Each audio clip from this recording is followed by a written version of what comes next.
Now, the Knights refuse to release Dom Young to the Roosters early. That's common sense, right? That's not going to happen? Good on them. No issue without getting something in return. So they would be happy to let. Well, let him initially, go if hang they on, get... I'll tell you what's happened. So Christian Mapapalangi, one of the good young guns of the game, sustained a long-term injury.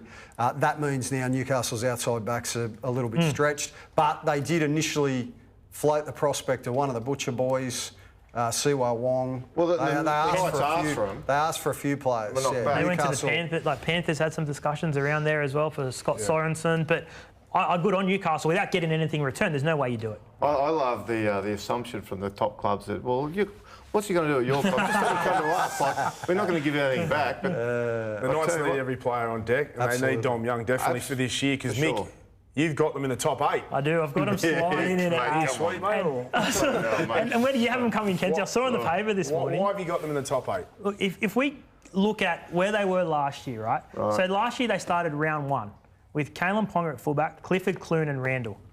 Yep. Probably the worst spine in the competition, right?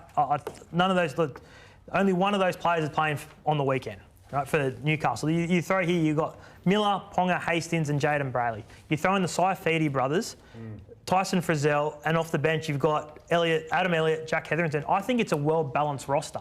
Whether they can get it right, it's all going to come down to the 6 and 7, and it's all going to rest on Kalen Ponga's hands. I like him much better with Jackson Hastings at 7 than I would have done if they signed Luke Brooks, because Hastings is that controlling half. He's going to run the show and free Kalen up. It's a decent roster, Mick, no question, but the issue for them last year was defensively they leaked so many points. Yeah. And if you go back to the trials, that last trial they played against Parramatta, Kalen Ponga missed 4 tackles in 40 minutes. Mitch Moses gave him a bath. Now, defending in the front line, it's obviously he's going to have to make a hell of a lot more tackles than what he was playing fullback. So I just think there's going to be a little bit of an adjustment there. I like the signing of Jackson Hastings. I think that he can steady them up and provide some better all-round balance to the way that they play. Yeah, I think the potential's there, no doubt about it. It's just whether they can all work together with those new combinations and get it right sooner rather than later, because they've got quite a soft start to the season, the Knights. They've got the Warriors, West Tigers, Dolphins, Canberra and Manly. Yeah.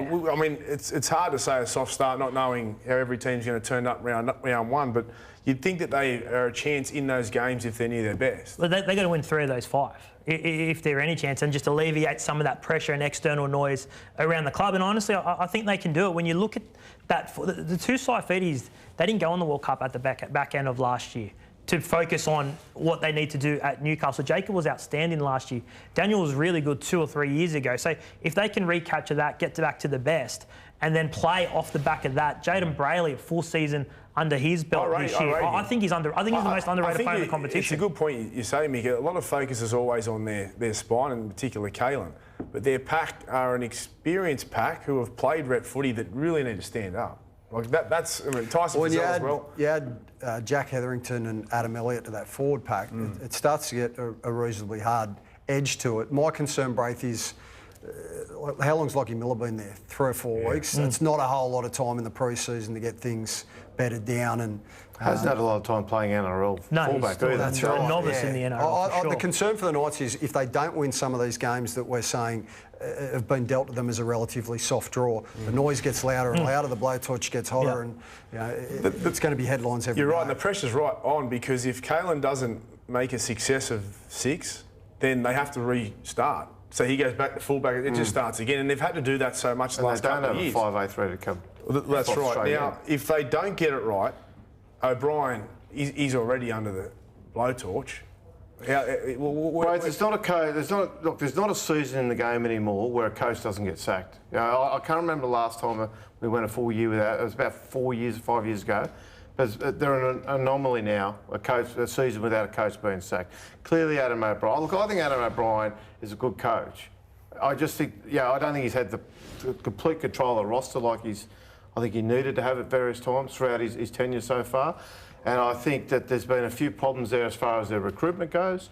I don't think they've really got the side that he wants to coach, but it's slowly getting there.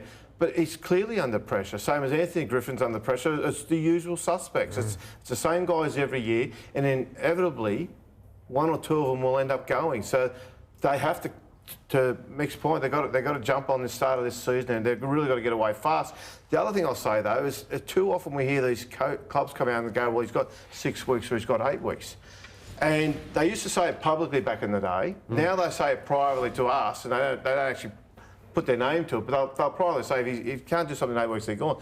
Worst thing you can ever do, because the minute you do that, all you are saying to the coach is just front load your season. If some guy needs 6 weeks off, get him back in 4 because you need him back more than he needs to stay healthy for the rest of the season. You need to get through that first 6 weeks.